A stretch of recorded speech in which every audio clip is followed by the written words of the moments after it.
நம்ம வாழ்க்கையில் சாதிக்கிறதுக்கு வயசு ஒரு முக்கியமா? நிச்சயமாக இல்லவே இல்லைங்க. நீங்கள் எந்த வயதுடையவராக இருந்தாலும் சரி, கண்டிப்பாக உங்களால் சாதிக்க முடியும். ஒரே ஒரு விஷயந்தான், உங்களோட திறமையும் அதுக்கான சூழலும் கரெக்டாக அமைஞ்சிட்டா கட்டாயமாக வெற்றி உங்களை சேர்ந்தே தீரும். சாதிக்கிற ஆர்வம் இருக்கவங்களுக்கு வயசு என்றைக்குமே தடையாக இருந்ததே இல்லை. நம்மளோட குறிக்கோள் என்ன அப்படின்னு தெரிஞ்சிட்டாலே அது 5 வயசாக இருந்தாலும் சரி, 50 வயசாக இருந்தாலும் சரி, அந்த இலக்கை அடையாமல் நம்ம மனசு தூங்கவே தூங்காது. இதுக்கு உதாரணமாக சில கதைகளை நம்ம இப்போ பார்க்க போகிறோம். வீடியோக்குள்ளே போகிறதுக்கு முன்னாடி நம்ம டிபி டாக்ஸ் சேனலை மறக்காமல் சப்ஸ்கிரைப் பண்ணுங்கள், பெல் ஐக்கானை கிளிக் பண்ணிக்கோங்க.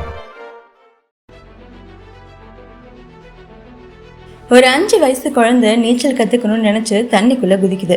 இதை பார்த்து அந்த குழந்தையோட அப்பா அம்மா ரொம்பவே பயந்து போகிறாங்க.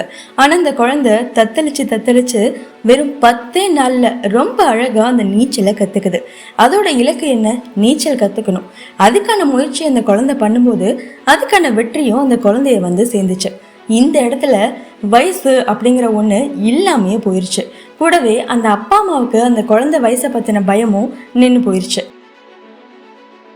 ஒரு பத்திரிகையாளர் ஒரு 110 வயசு இருக்க ஒரு முதியவரை பேட்டி எடுக்க போறாரு. அந்த முதியவர் பேசும்போது சொல்றாரு, இப்போ எனக்கு 110 வயசு ஆகுது, நான் ரொம்ப வயசானவனா இருக்கேன் அப்படின்லாம் நான் நினைக்கல. இந்த 110 வருஷமும் நல்ல அனுபவங்களாக கொடுத்து ஒரு சிறந்த மனிதனாக என்னை மாற்றிருக்கு அப்படிங்கிறது தான் நான் நினைக்கிறேன். வயசு அப்படிங்கிறது என்னோட உடம்புக்கு தானே, மனசுக்கு இல்லைல்ல. இன்னும் என்னென்ன அனுபவங்கள்லாம் எனக்கு கிடைக்க போகுதுன்னு என்னோட தேடலை நான் ரொம்ப ஆர்வமாக காத்துட்ருக்கேன் அப்படின்னு சொல்கிறாரு.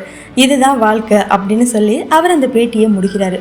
இதை கேட்டு அசந்து போன 25 வயசு பத்திரிகையாளர் அப்போ முடிவு பண்ணுறாரு, இந்த பத்திரிகை உலகத்தில் நம்மளும் ஏதாவது பெருசாக சாதிக்கணும் அப்படின்னு. வயசு அப்படிங்கிறது காலத்தோட நியதி. திரும்ப அந்த இடத்துக்கு நம்ம போக முடியாத தவிர அதுக்கு மாறாக நல்ல அனுபவங்கள் எல்லாத்தையுமே அந்த வயசு நமக்கு கொடுத்துருக்கோம். நம்மளோட உடம்புக்கு தான் வயசானிச்சே தவிர மனசு என்றைக்குமே இளமையாக வச்சுக்கணும். அப்படி இருந்தால் எந்த வயசுலையும் நம்ம சாதிக்கலாம். இதுக்கு ஒரு பெரிய எக்ஸாம்பிளாக பேரறிஞர் பெர்னாட் ஷா இருக்கிறாரு. அவர் தன்னோட 90 வயசில் தான் நிறைய நூல்கள் எல்லாத்தையும் எழுதி உலகம் போற்றும் அறிஞராக நிலைச்சு நின்னார். நம்ம ஊர் வெற்றியாளரில் ஒருவரான குற்றாலீஸ்வரர் மன்னார் வளைகுடாவை நீந்தி கடந்து இந்த உலகமே வேக்கிற சாதனைக்கு சொந்தக்காரர் ஆகும்போது அவருக்கு வயசு வெறும் 13 தான். அதனால எந்த வயசுலையும் உங்களோட எண்ணத்தில் நம்பிக்கையாக இருங்க. நீங்கள் கனவு காண்ற வாழ்க்கையை அடையிறதுக்கு அந்த எண்ணங்களே உங்களை அங்கே அழைச்சிட்டு போகும். உங்களோட குறிக்கோளுக்கு எப்படி நம்ம உழைக்கணும் அப்படிங்கிறதுல தான் நம்ம ஆர்வமாக இருக்கணும். உங்களோட குறிக்கோளை அடைய தினம் நீங்கள் என்னென்ன வேலை செய்கிறீங்க, அதுக்காக என்ன உழைக்கிறீங்க, ஒருவேளை குறிக்கோளை அடைய முடியலன்னா அடுத்து என்ன வழி, இது எல்லாத்தையும் நம்ம தெளிவாக புரிஞ்சு வச்சுக்கணும். மனசு இருந்தால் மார்க்கம் உண்டு அப்படின்னு சொல்லுவாங்க. அதனால நம்ம எந்த வயசுடையவராக இருந்தாலும் சரி, நம்மளோட உள்ளத்தில் எழுற உற்சாகமும் தன்னம்பிக்கையும் ஆக்கப்பூர்வமான செயலில் ஈடுபடுறதும் ஓயாமல் உழைக்கிறதும் இது எல்லாமே நமக்கு சாதனை படைக்கிற ஒரு வழி. சாதிக்கிறதுக்கு நம்மளை தூண்டும். வெற்றி தர வாழ்க்கை அப்படிங்கிறது அது ஒரு வழி பாதை. நம்மளால் கண்டிப்பாக திரும்பி வரவே முடியாது. நம்ம நினச்சாலும் திரும்பி வரவே முடியாது. அது காலத்தோட ஓட்டம். அதோடு சேர்ந்து நம்மளும் ஓடிட்டே தான் இருப்போம். நாளைக்கு என்ன நடக்கும் அப்படிங்கிறத நினச்சி நம்ம பயப்படவே தேவையில்லை. ஒருவேளை அப்படி பயந்தோன்னா அந்த பயமே இன்னைக்கு நம்ம வாழ்கிற வாழ்க்கையை வீணாக்கிறோம். நாளை நடக்கிறத பற்றி கவலையே பட வேணாம்.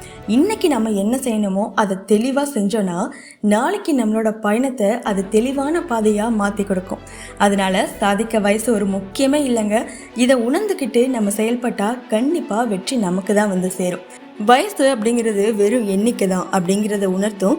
இந்த உண்மையை நினைக்கிற உங்களோட நண்பர்கள், குடும்பத்தினர் யாராக இருந்தாலும் அவங்களுக்கு இந்த வீடியோவை ஷேர் பண்ணுங்கள்.